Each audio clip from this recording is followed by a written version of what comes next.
Bonsoir, bonsoir, bonsoir. Vous m'écoutez correctement? Est-ce que le son fonctionne bien? Puisque vous dites que la fois dernière, nous avions eu des difficultés pour écouter, mais je crois qu'une fois que j'ai mis le casque, tout va beaucoup mieux. Tout va beaucoup mieux, n'est-ce pas? Bon, alors, nous sommes donc mercredi 25 mars 2020. Nous sommes en pleine pandémie, la pandémie du coronavirus, et nous sommes donc tous chez nous, enfermés, en attendant que ça passe. En attendant que ça se passe et en espérant que personne de nos proches vont être touchés par ce virus qui est en train de tuer certaines personnes. Donc j'ai écouté quelqu'un, un médecin, qui disait que ce n'était pas la même chose de mourir avec le coronavirus que mourir du coronavirus. D'accord? Donc il y a beaucoup de gens, effectivement, des personnes âgées qui vont mourir, mais pas spécialement du coronavirus. Mais disons que le coronavirus ne va pas aider à éliminer l'affection qu'ils avaient déjà. Donc c'est pour ça que tout va bien, vous m'écoutez correctement, ici ça va. Donc je m'appelle Clémence Lonis, je suis psychanalyste de l'école de psychanalyse et poésie Grupo Zero à Madrid. Et je continue donc ce que je me suis proposé pour diffuser la psychanalyse, qui est un instrument très intéressant pour nous aider à comprendre notre vie actuelle, tout comme notre situation actuelle. Notre situation actuelle, parce que nous devons savoir que la vie dans laquelle nous vivons, c'est nous qui l'avons faite. Nous avons participé à la fabrication de ce monde dans lequel nous vivons. Donc nous avons tous, on va dire, notre petit grain de sel à dire, à participer, à nous impliquer. Et donc moi je le fais de cette façon-là. Donc en vous proposant une réunion tous les mercredis à 21h pour parler de la vie sexuelle humaine, ou pour continuer la lecture des 3 essais sur la théorie sexuelle que nous propose Freud donc en 1905. Donc c'est une théorie qui est très intéressante, où il va nous parler de ce développement sexuel chez l'enfant qui va marquer toute la vie de l'adulte. D'accord? C'est-à-dire qu'il va déterminer. Vous m'entendez bien? Vous n'avez pas de problème de son? Ça va?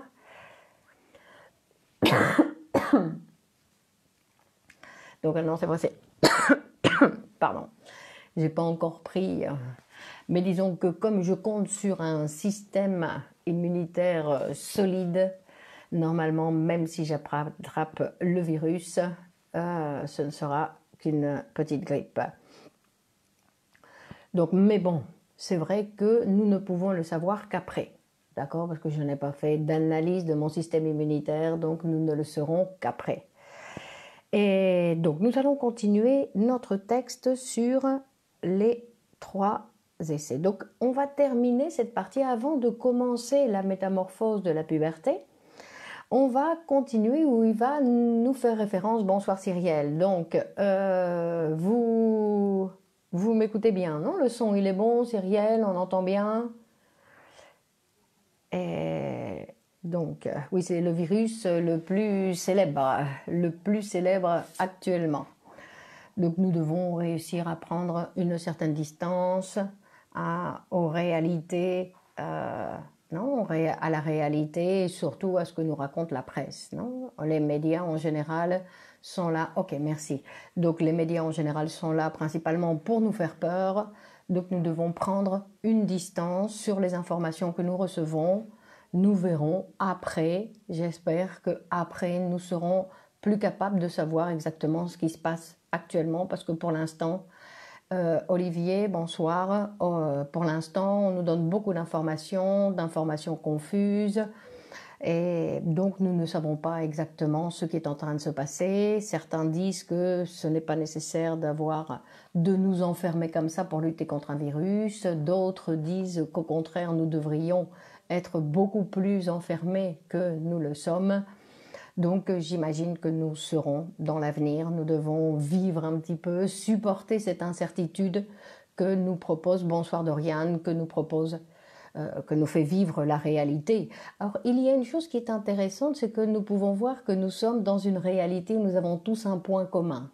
Non, nous vivons tous une réalité commune qui nous réunit aujourd'hui comme si, oui, comme on est tous chez nous, en fait on est tous ensemble, chacun chez soi, mais tous ensemble, avec l'interdiction de sortir, avec la recommandation de sortir le moins possible.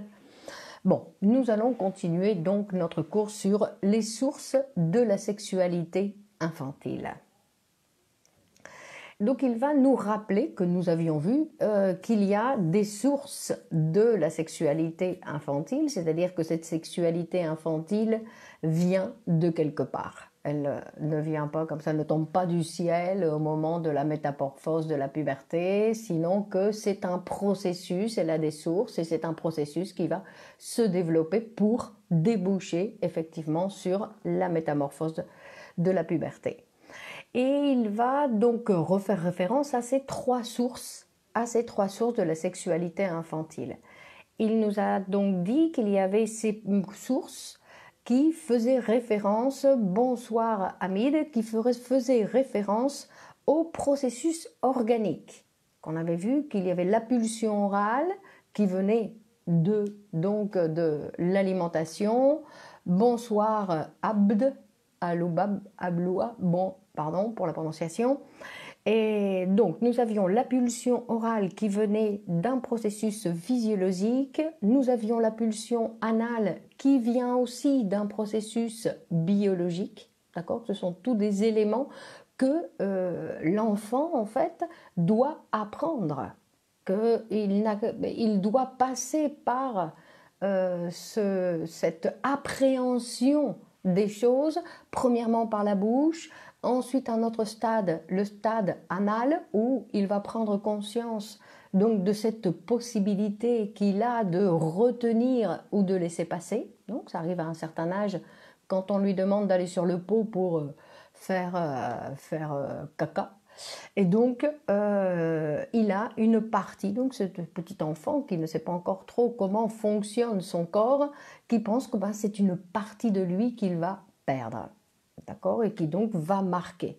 Parce que nous avions vu que tout ce développement, en fait, de la sexualité chez l'enfant ne va pas disparaître, c'est-à-dire qu'il va se maintenir pendant toute la vie de l'adulte et chez les névrosés, en fait, ce qui se passe, c'est qu'il y a une régression à ces stades infantiles et à ces satisfactions sexuelles infantiles. Parce que, donc on va dire que la sexualité avec la pulsion orale, la sexualité est tout dans la bouche, c'est-à-dire qu'il va appréhender la vie,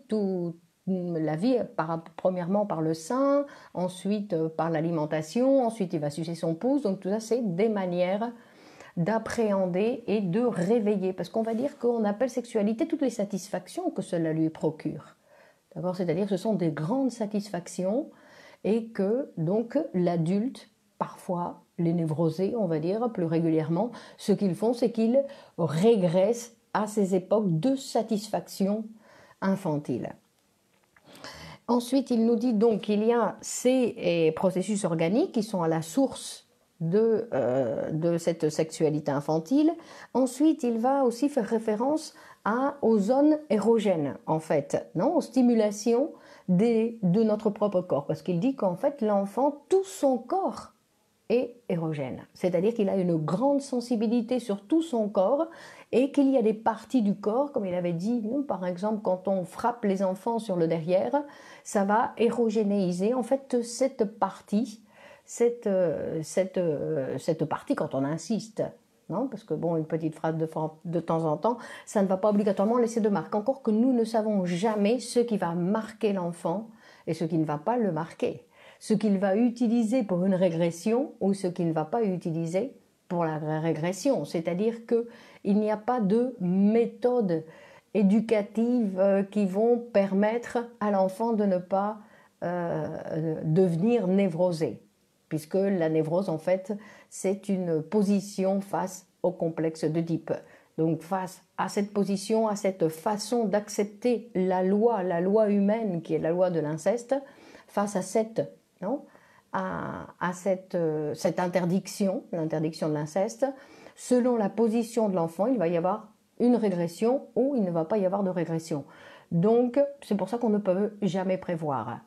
Ce qu'on sait, parce que Freud il dit que tout ce qu'il va nous parler aujourd'hui, par exemple des sources de la sexualité infantile, ça fait référence, il l'a découvert à partir des patients adultes. Donc ce sont des patients névrosés qui ce qu'ils ont fait, ils ont régressé à des situations, en fait, des situations de grande excitation, de grande satisfaction, et donc ils régressent à ça. Donc on va voir, et ensuite il va nous dire qu'il y a une autre source de la sexualité infantile qui fait référence donc à la pulsion scopique, c'est-à-dire la contemplation, et il va faire référence aussi à la cruauté.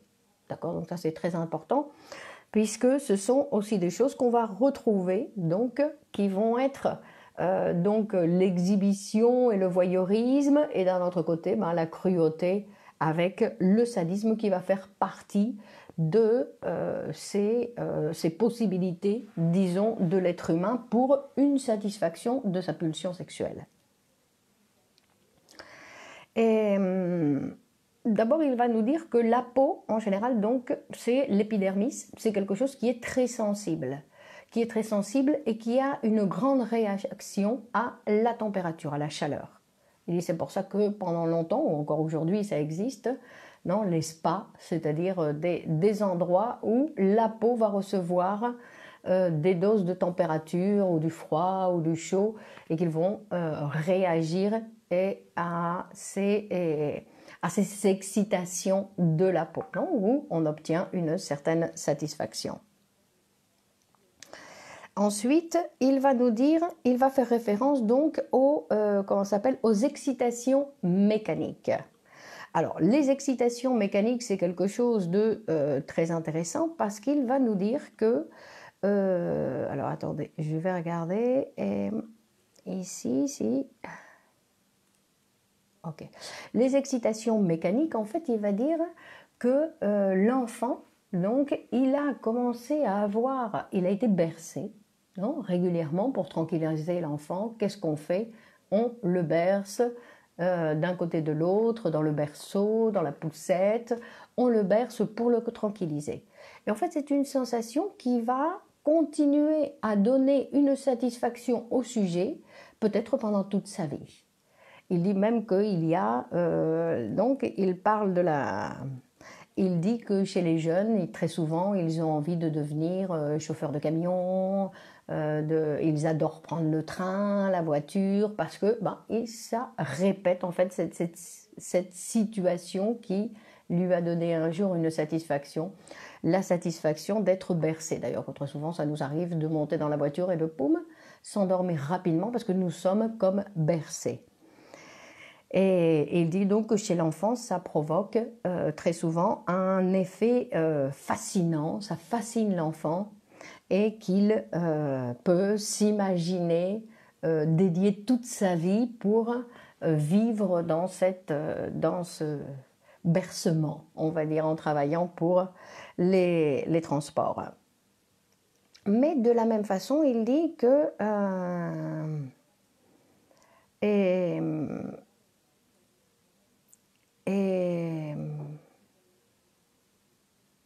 il dit qu'il y a une... Attendez. Il va nous expliquer que donc de la même façon, s'il y a une régression à cette époque-là, il dit qu'en fait ça va transformer la satisfaction. D'où chez de nombreuses personnes, ou chez de nombreux, on va dire, névrosés, parce que névrosés, on va dire que d'une certaine façon nous sommes tous, non, nous sommes tous à différentes doses, nous sommes tous des névrosés. Et donc il va nous dire que s'il y a une répression qui transforme une grande partie de ses préférences infantiles et qui va les transformer justement en des objets désagréables. C'est-à-dire que ça va transformer, qu'ils vont commencer à avoir justement des nausées quand ils montent dans la voiture, que que ça va, les troubles, ils vont avoir envie de vomir. C'est-à-dire qu'il y a une régression. Donc vous voyez, ça c'est les jeunes, non? En général, on va avoir des jeunes enfants, donc qui ont réprimé cette chose qui leur donnait de grandes satisfactions et ils l'ont transformée en son contraire. Et donc, il y en a même qui ont des attaques d'angoisse quand ils doivent voyager, certaines personnes qui ont peur de l'avion, tout ça. Donc, tout ça, ça cache en fait le désir on va dire, ça cache un processus, on va dire, sexuel, non? Parce qu'après, pour chaque personne, nous allons voir, ce n'est pas que tous ceux qui ont peur de prendre l'avion, ils ont la même régression, qui sont passés par la même régression ni par la même difficulté. Donc, ça dépend à chaque fois de chaque patient. Et donc, on va dire...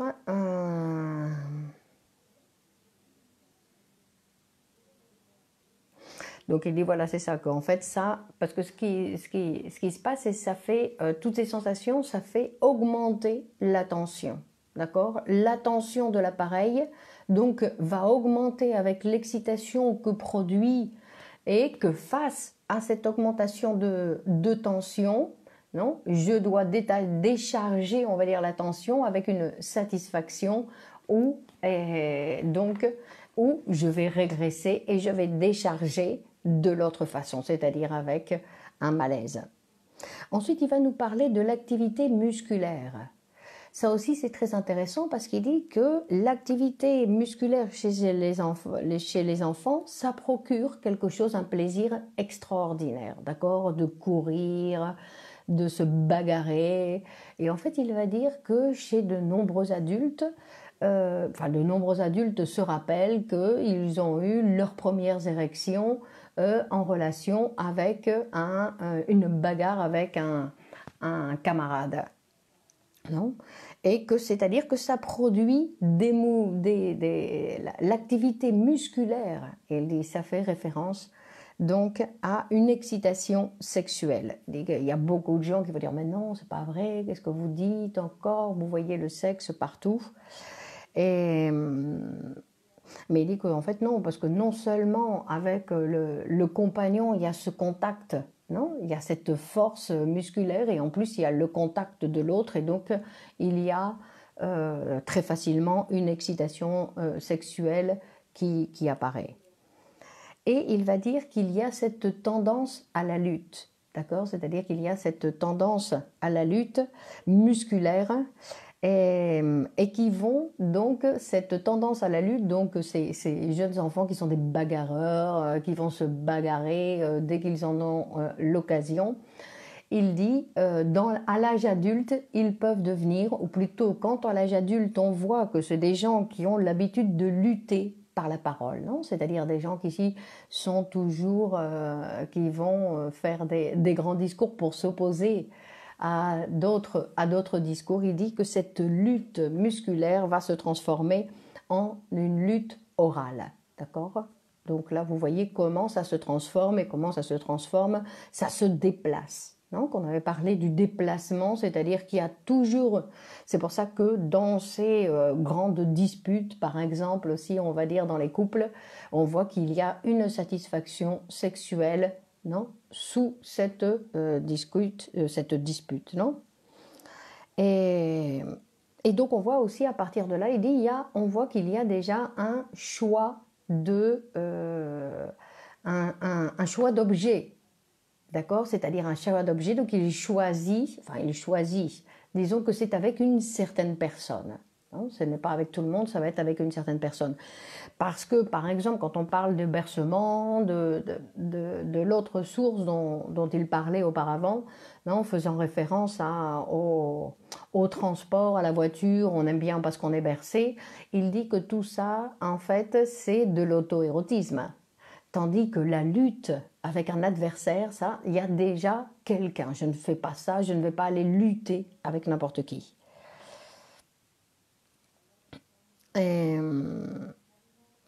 donc il va y avoir aussi à partir de là une association possible avec justement le sadisme. Donc c'est associé un petit peu au sadisme, à la possibilité d'un sadisme. Et il va nous dire en plus, non, c'est très intéressant parce qu'il va dire l'analyse des cas de agoraphobie ou des perturbations, des névrosés de déambulation. Il dit ça marque bien qu'il y a un plaisir, que le mouvement, non, ça est un plaisir sexuel. Que les gens qui évitent le mouvement, qui ont des symptômes quand on leur propose ou des phobies de sortir à l'extérieur, c'est parce que derrière ce mouvement, il peut y avoir, pas tout le monde, d'accord, mais disons que ça peut être aussi interprété comme une excitation sexuelle qu'ils ne peuvent pas tolérer. Et il va nous faire référence aussi à cette éducation moderne. Il dit l'éducation moderne, donc on parle de la modernité de Freud de 1905.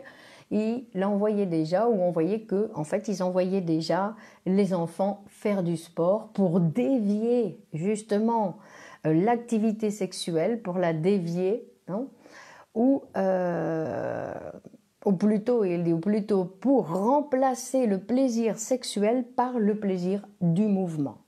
D'accord, du mouvement, et qui va remplacer justement la satisfaction sexuelle directe par une satisfaction autre. D'accord. Et donc il va même dire que ce qui se passe, c'est que donc nous donnons beaucoup d'importance à l'activité sportive chez les enfants, parce que comme ça ils dépensent de l'énergie et c'est une façon d'avoir une certaine satisfaction. C'est pour ça qu'ils adorent, non, aller jouer au foot, toutes ces activités. Donc, et il dit, mais en fait, on les fait régresser à une activité sexuelle auto-érotique. Parce qu'en fait, ce qui se passe, sauf dans la lutte, où il y a un objet, où ils vont utiliser quelqu'un, disons, pour aller se bagarrer, mais sinon, c'est aller courir, faire du jogging. La majorité du sport aujourd'hui, ce sont des sports individuels. Donc, il dit, il y a une satisfaction, sexuelle auto-érotique. Et ensuite, il va nous parler d'une autre chose donc, qui est très intéressante pour voir, parce que bien sûr, après, il va nous dire, on dit, oui, Freud, il dit que tout est sexuel, mais tout vient de là. Et tout vient de là dans le sens où, comme nous sommes formés à partir de ça, effectivement, tout ce que nous allons faire va toujours être en relation avec quelque chose de sexuel. Ça veut dire que donner des cours, venir parler sur le Facebook, c'est une satisfaction sexuelle. D'accord ? C'est-à-dire que pratiquement tout ce que fait l'être humain, il y a satisfaction et en plus, elle est sexuelle. D'accord ? Donc, on va voir. Mais cette satisfaction sexuelle, parce que de la même façon, on va dire qu'un peintre qui va peindre un tableau, il y a une satisfaction sexuelle aussi, mais il a produit un objet. D'accord ? Donc là, on va voir que cette énergie qui pouvait être utilisée pour quelque chose de sexuel ou pour quelque chose d'auto-érotique, en fait, il a dévié cette énergie et il l'a mis, il l'a mis vers l'extérieur pour fabriquer quelque chose de social. Et ensuite, donc, il va nous parler des processus affectifs, c'est-à-dire des sensations affectives très fortes, où le sujet, il adore. Alors, les jeunes, les adolescents, ils adorent. Et après, bon, ça continue. C'est-à-dire, il va faire référence, par exemple, aux sensations de terreur, les choses qui nous terrorisent. Il dit ces sensations, comme par exemple certains aujourd'hui avec le coronavirus, qui ont une exagération, on va dire, qui vivent ça comme une exagération de la peur, du terreur, de la fin du monde ou je ne sais pas quoi. Donc on voit qu'il y a une tension très très forte et c'est une tension sexuelle. D'accord ? Et donc il va nous dire que très souvent ce qu'on fait, c'est qu'on va rechercher ces sentiments très forts de peur, de terreur, dans les films.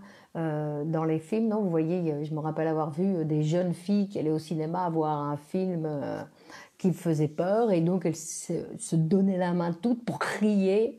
non, où on voyait que c'était non, pour faire diminuer la tension sexuelle. Et donc ils vont, pour ne pas vivre directement, parce qu'il y en a après qui vont le vivre directement dans la réalité, ils vont se faire peur dans la réalité en prenant des risques.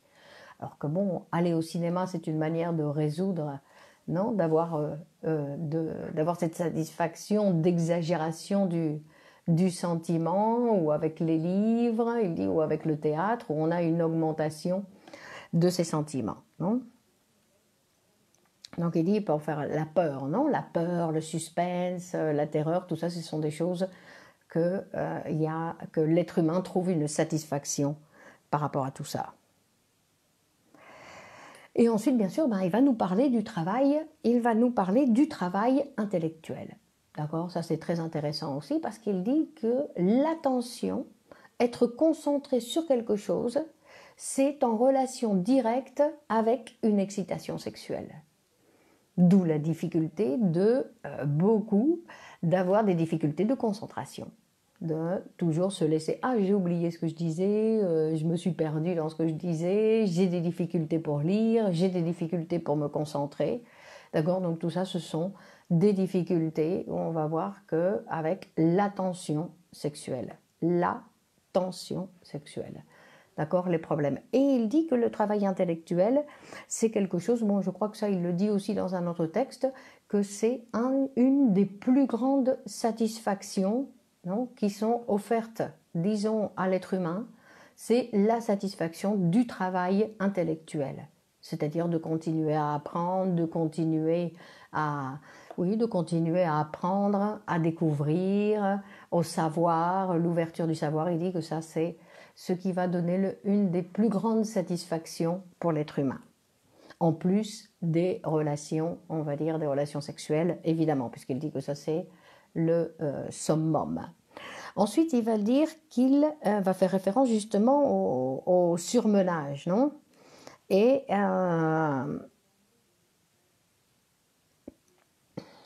donc, il dit qu'en fait, ces perturbations nerveuses du surmenage sont en relation aussi, ce surmenage psychique, on va dire, oui, le savoir, d'accord? Apprendre, c'est réel, c'est quelque chose de... Et donc, il va faire référence aussi au surmenage, non? Comme c'est une augmentation de la tension sexuelle. Donc, on va voir, il va faire référence aussi à la douleur, que la douleur aussi, ça peut être pris dans certaines situations comme quelque chose d'une excitation sexuelle, non? Que très souvent, justement, bon, par rapport au sadisme, au masochisme, la tension, la douleur, non, en couvre une excitation sexuelle. Donc, ensuite, on va voir... Donc voilà, ce serait ça pour terminer, on va dire, le texte avant de commencer la métamorphose de la puberté. D'accord? Donc il va nous dire plus ou moins ça, c'est-à-dire qu'on voit que toutes ces satisfactions, ces plaisirs de l'enfance, l'adulte, non, il va les répéter d'une façon ou d'une autre, dans une autre situation, où ça va être déplacé, ou directement, il va y avoir une régression, donc avec une transformation. Et il va nous dire aussi dans ce texte une petite information qui est très intéressante, où il va nous dire que les différences qui séparent la normalité de l'anormalité, il dit, et c'est en relation en fait avec une intensité. C'est une intensité qui est relative aux différents éléments de l'instinct sexuel et le rôle qu'ils vont jouer donc dans le développement suivant. C'est-à-dire qu'on va analyser que chez l'adulte, il va y avoir très souvent régression quand en fait, c'est ce qui va commencer à nous expliquer dans la métamorphose de la puberté, quand en fait l'adulte il va retourner à une satisfaction sexuelle infantile parce qu'en fait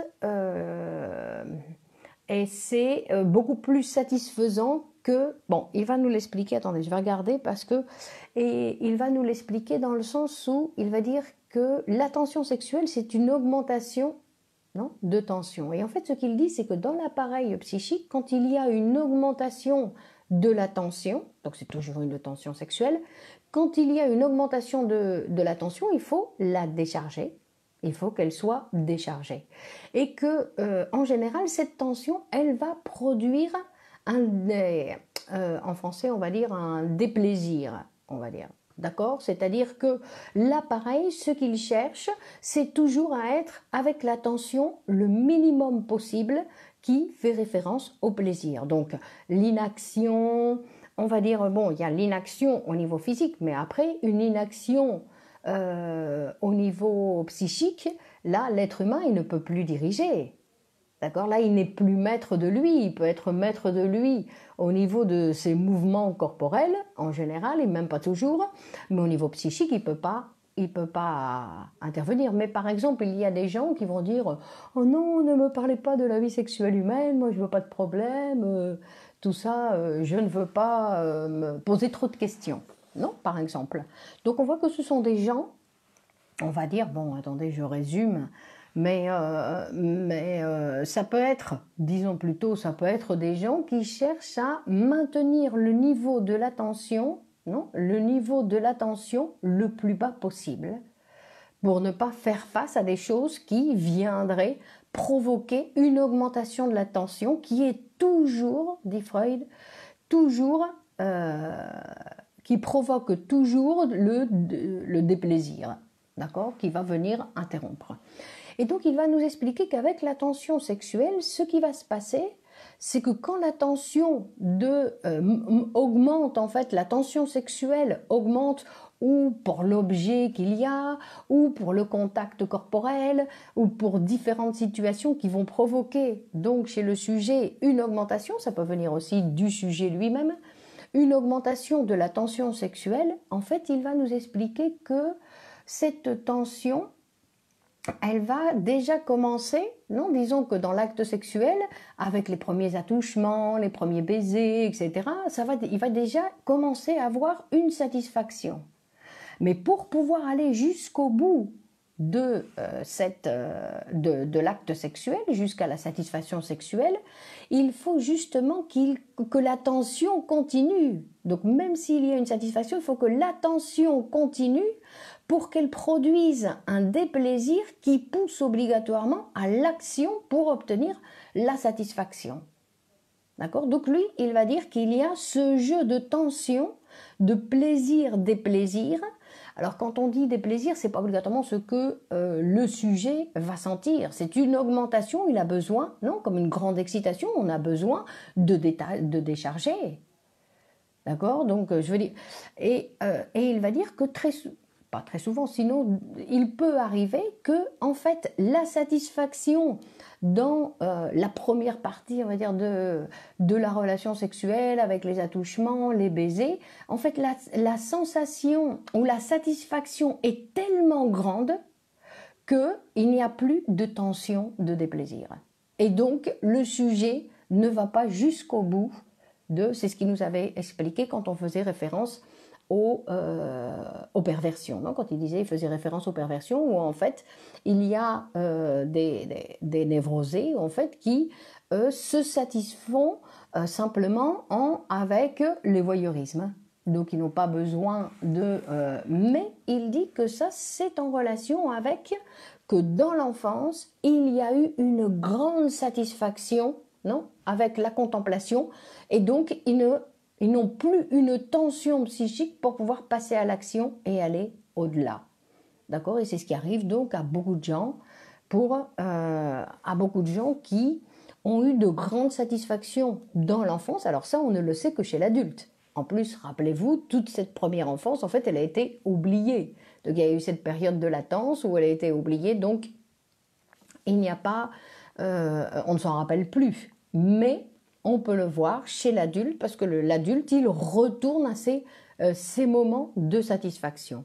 Et on va dire non, que le stade anal, par exemple, pour les névrosés obsessifs, non, c'est un stade où, on va dire, l'enfant a eu de grandes satisfactions ou a jouer beaucoup avec je le donne, je ne le donne pas, je le garde, je le lâche.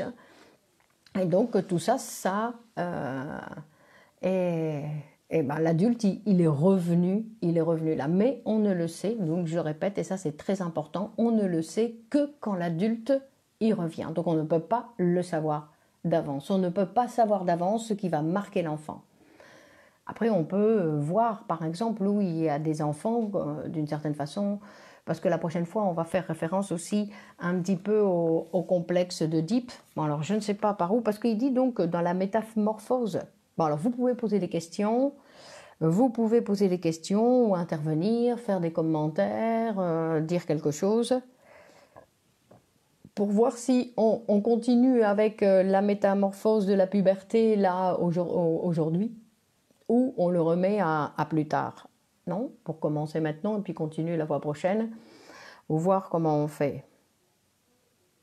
Parce qu'il dit que en fait, les tendances sexuelles de l'enfant, bon, elles vont devoir se transformer, et qu'en fait, toutes ces tendances sexuelles qu'il avait, puisque les premiers amours de l'enfant, en fait, ce sont les gens qui l'entourent, son père, sa mère, qui se sont occupés de lui et donc c'est ces premiers objets auxquels il va devoir renoncer, c'est-à-dire il va devoir renoncer à ses fantasmes sexuels, non, quand les petits garçons ils disent je vais me marier avec maman, etc. Donc les mamans elles rigolent, ou on rigole en général, mais ce n'est pas pour rire, lui il le dit vraiment. C'est-à-dire que c'est vraiment, sauf que comme c'est un petit garçon, ben, il ne pourra pas arriver à son objectif, donc ça nous fait sourire, mais lui, il le veut tout comme un adulte. Il a le même désir qu'un adulte, d'accord? Sauf que comme il ne peut pas passer à l'action, donc, mais il faut savoir, donc ce sont des désirs qui sont très forts chez l'enfant. Et en fait, avec le complexe d'Oedipe, ben, on va lui demander de renoncer à ces objets d'amour et de désir. On va lui demander de renoncer à ça pour déplacer, en fait, pour désirer d'autres personnes, pour avoir la possibilité. Donc, les tendances sexuelles avec les proches, non, donc ce sont les parents, les frères et sœurs, ces tendances sexuelles de la première enfance, il va devoir renoncer, donc ils vont se transformer en tendresse, et pour laisser la place et pour que la pulsion sexuelle en fait soit orientée vers l'extérieur pour sortir de la maison, parce que sinon on ne sortirait pas de la maison. On resterait à la maison puisqu'on aurait tout à la maison, comme actuellement d'ailleurs. Donc, pour sortir de la maison, ben, il faut mettre des choses à l'extérieur. Il faut que le désir, en fait, se déplace, que la pulsion sexuelle se déplace à l'extérieur sur d'autres objets. Et qu'en plus, comme il nous l'avait dit, donc toutes ces pulsions partielles qui se sont développées pendant l'enfance, la pulsion orale, la pulsion anale, même l'urètre, donc la contemplation, la cruauté, tout ça, en fait, il dit que ça doit, à l'époque de la puberté, se réunir, se canaliser sur un seul chemin pour que toute cette énergie aille, qu'il n'y ait pas de déviation. Parce que quand je disais qu'il y a une régression à un stade antérieur, c'est parce qu'en fait, il y a une déviation de l'énergie qui dit non, non, moi je vais par là, ça me donne plus de plaisir. D'accord?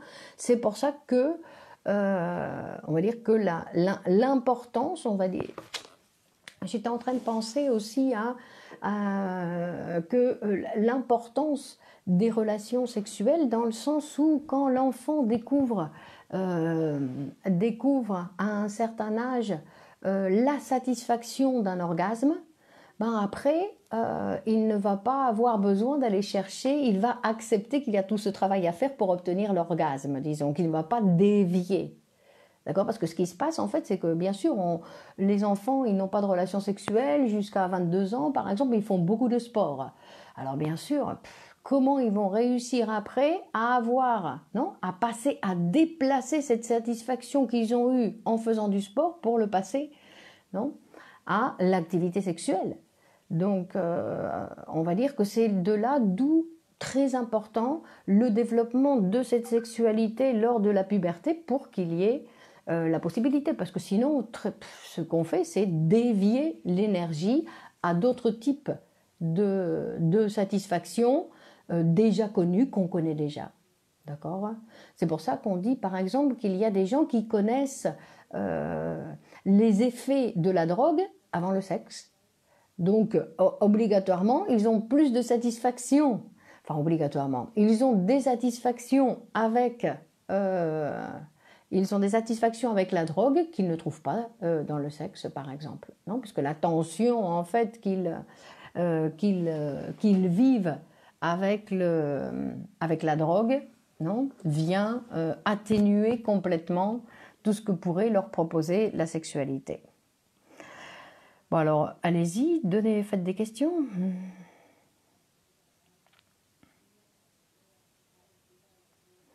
Alors, quelques questions, vous avez des commentaires à faire?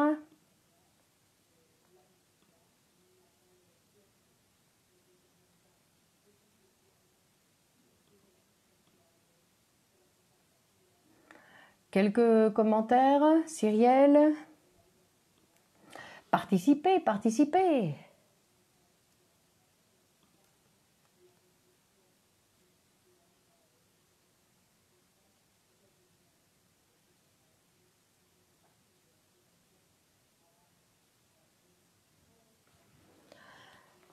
Donc, vous n'avez rien à dire, pas de commentaires. Vous n'avez pas de questions à poser sur la sexualité infantile. Non? Sur l'actualité, sur commenter, je veux dire qu'ici nous sommes entre amis, nous pouvons faire quelques commentaires pour parler de la situation. Donc,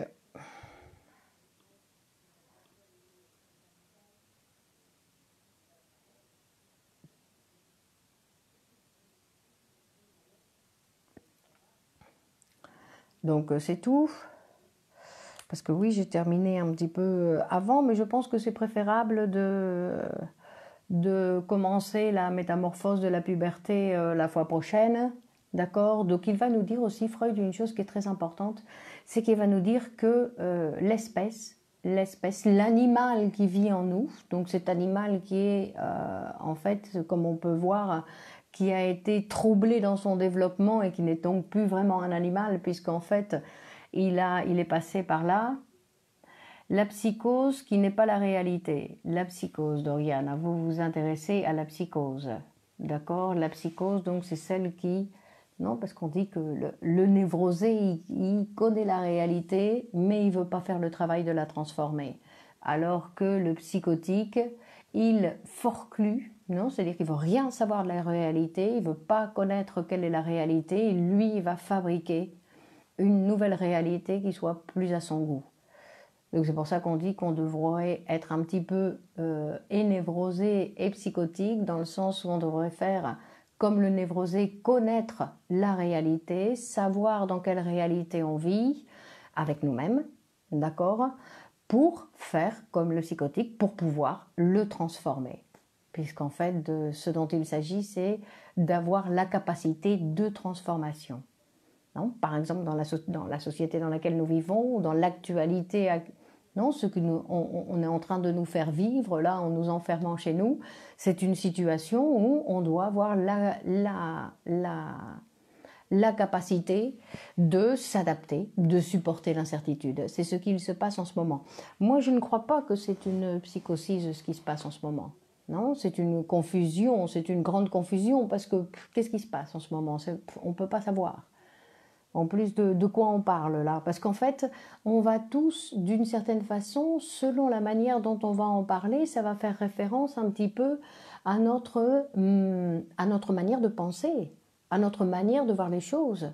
Je veux dire, les personnes qui étaient angoissées avant, non? Avant vont avoir la possibilité, disons, avec ce virus, d'être de plus en plus angoissées. Les gens qui vident les rayons, bonsoir Fernande, et les gens qui vident les rayons, bon, après il y a des gens qui imaginent qu'il ne va plus rien rester, qu'il y a des gens qui ont fait la guerre, qui pensent que c'est une nouvelle guerre, qui va manquer non, que le travail ne va pas être fait, que tout d'un coup on va tous rentrer chez nous, qu'il n'y a plus personne qui va s'occuper de nous alimenter. Mais je n'ai pas l'impression que c'est une situation de psychose, c'est une lecture de la réalité un petit peu erronée. Non, c'est plutôt une réaction face à la peur, hein, face à la peur. Mais donc où on va prendre tout à la maison, tout couvrir, tout à la maison, c'est une réaction aussi très égoïste. On dit qu'en général, c'est ce que fabrique la peur, non? La peur fabrique que l'autre, j'en ai rien à faire, je peux lui donner un coup de coude. Ce qui compte simplement, c'est ma situation. Le mot de psychose est trop fort pour moi. Et la psychose, c'est un mécanisme psychique. D'accord? Donc c'est quelque chose qu'on va voir chez un patient qui est chez un patient, on va dire. Mais que ce n'est pas quelque chose qu'on peut dire. Après, c'est quelqu'un qui, on va dire aussi psychotique, c'est quelqu'un qui va voir le virus partout, par exemple. D'accord? C'est quelqu'un qui voit le virus, il peut être partout. On va dire que tout le monde peut me contaminer ou des choses comme ça, mais il faut voir aussi peur de mourir de faim. Peur, la peur. Après, il y en a certains qui auront honte de mourir de faim, il y en a d'autres c'est simplement peur de mourir, il y en a d'autres simplement la peur leur fait faire n'importe quoi. Non, je veux dire que c'est une attitude, peur de manquer. Oui, mais ça, peur de manquer, donc vous voyez, Dorian, c'est intéressant parce qu'en fait, peur de manquer, il manquait déjà avant. D'accord? Donc ça, c'est une attitude, on va dire, qui va montrer qu'ils étaient déjà dans une position, parce qu'en fait, l'être humain, on va dire qu'il manque toujours. Il n'a jamais. C'est-à-dire que l'être humain, il vit avec ce manque qui est le manque qui vient, qui est en fait sa mortalité. Un instinct de survie. Bon, l'instinct de survie, c'est quand on est vraiment au bord de la mort, non? Au bord de la mort, l'instinct de survie. Là, pour l'instant, je ne sais pas si nous sommes dans un instinct de survie, c'est plutôt un manque de confiance en la société, croire que tout le monde est aussi égoïste que moi. Donc, comme je pense qu'il y en a d'autres qui vont le prendre, une peur archaïque, une peur animale. Vous dites que ça ressemble comme... Oui, effectivement, on dirait qu'ils ont abandonné leur civilisation, mais c'est parce qu'ils ne devaient pas être très civilisés déjà, Dorian.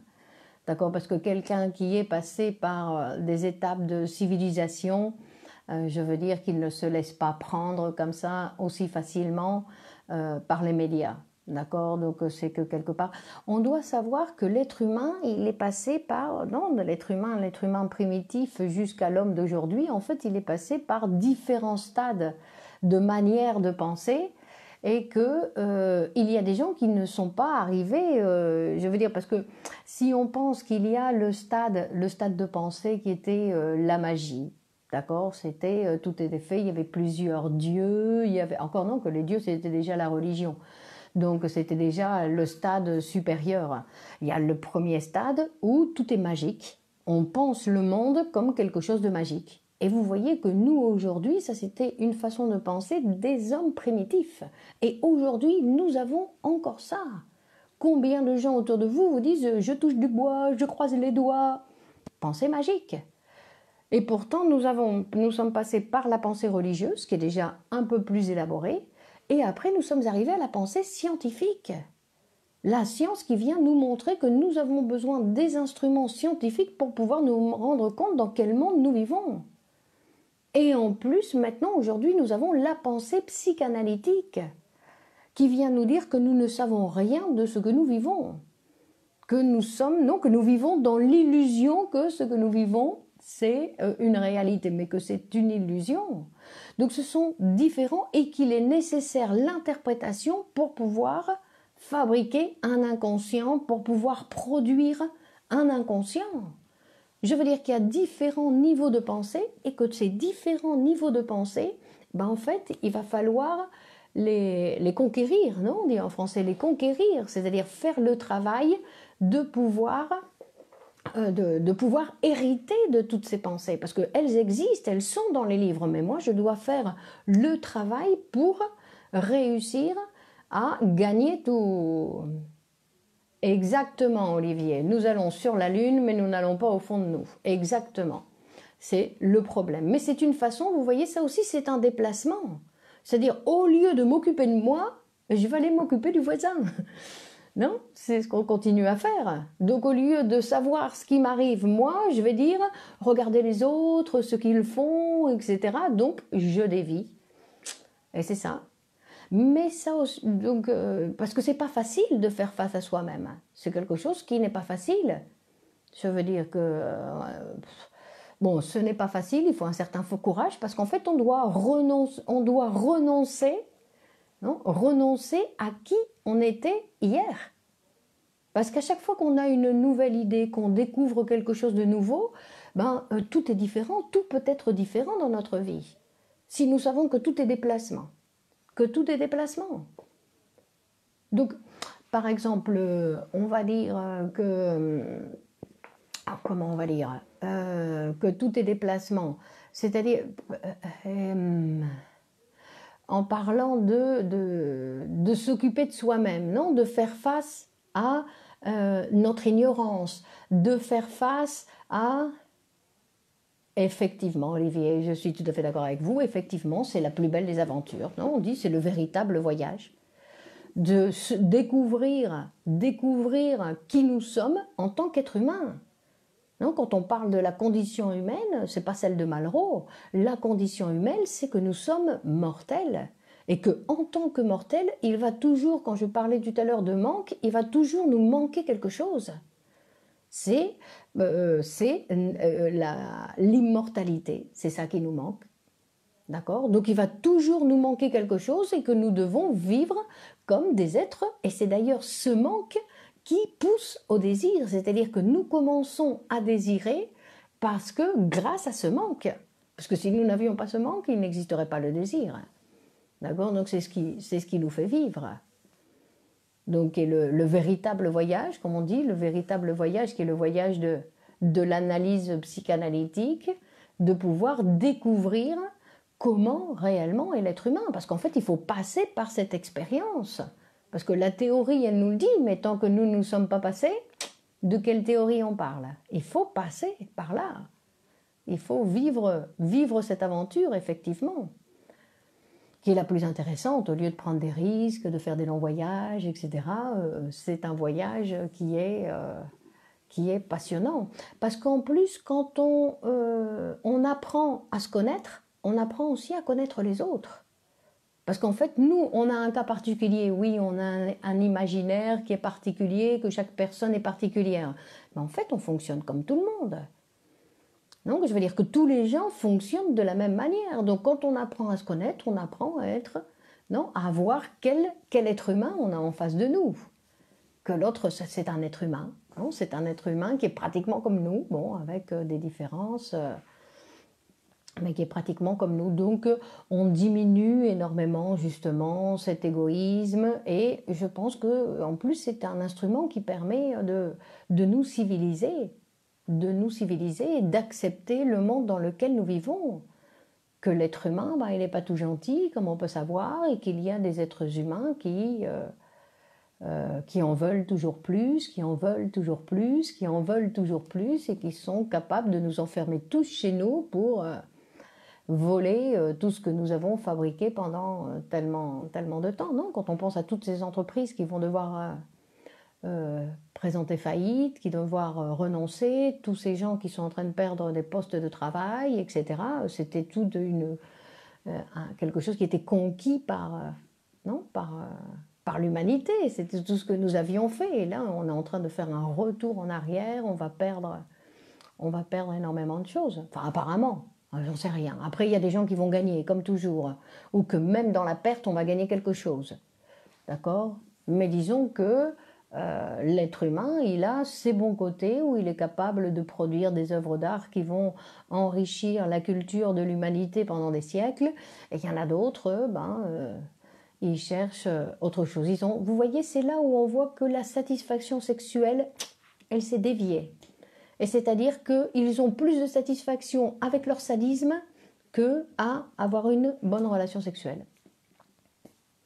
Et donc, nous avons toutes ces pulsions partielles, qu'on les appelle, donc qui viennent dévier et qu'en fait, et après il y a la pulsion partielle aussi du masochiste, d'accord, qui va chercher son sadique pour avoir sa satisfaction. Donc c'est toutes ces pulsions partielles, et donc c'est pour ça qu'on va voir qu'en fait ce sont des gens, non, enfin on va dire, je suis en train de parler d'une façon, ce sont des gens qui, les puissants, ceux qui dirigent le monde, ben, ce sont des malades mentales qui n'ont pas réussi à... Oui, ce sont des malades mentales, évidemment. Pour faire ce qu'ils sont en train de faire avec le monde, ce sont des malades mentales. Donc ils ne sont pas arrivés à connaître ce que qu'est le monde, ils ne savent pas ce qu'est une femme, ils n'ont pas construit la féminité en eux. Donc il y a un grand manque de travail, on va dire. Donc, mais ça, vous voyez, c'est une lecture, disons, à partir de la psychanalyse et à partir de ce qu'ils sont en train de faire. On voit qu'ils ont plus de satisfaction avec, non, leur sadisme, en exprimant leur sadisme, que en faisant quelque chose pour les autres. Pour les autres. Bon, j'imagine qu'il est l'heure. Bon, pratiquement, un petit commentaire. Bon, alors merci de m'accompagner un mercredi de plus. Donc, nous allons continuer. Donc, je vous donne rendez-vous pour mercredi prochain. Vous avez la lecture le mardi à 20 h de l'interprétation des rêves. La fois prochaine, je crois qu'on va commencer, oui, la psychologie des oniriques, la psychologie des rêves. Et donc, on va commencer avec l'oubli des rêves, donc mardi prochain. Et mercredi prochain, donc on va reprendre de pied ferme la métamorphose de la puberté. D'accord? Donc c'est une première lecture des textes. Merci Doriane, merci Cyrielle. Donc merci à vous de m'accompagner. On continue. Vous pouvez aller regarder Freud. D'accord? C'est un vrai trésor qui va nous parler simplement d'une manière simple, je veux dire, assez simple, assez accessible. Ce ne sont pas des textes qui sont ardus, d'accord? Et pour pouvoir découvrir un petit peu, puisque notre appareil psychique, c'est celui qui détermine notre manière de vivre. C'est celui qui va déterminer notre manière de satisfaire nos désirs. Donc, bonne continuation, prenez bien soin de vous. Merci Olivier, merci à vous. Donc prenez bien soin de vous. On continue mercredi prochain. Et donc tenez le coup, tenez le coup. Oui, tenez le coup, Fernand. Allez, bon courage et à la semaine prochaine. Au revoir. Ciao, ciao.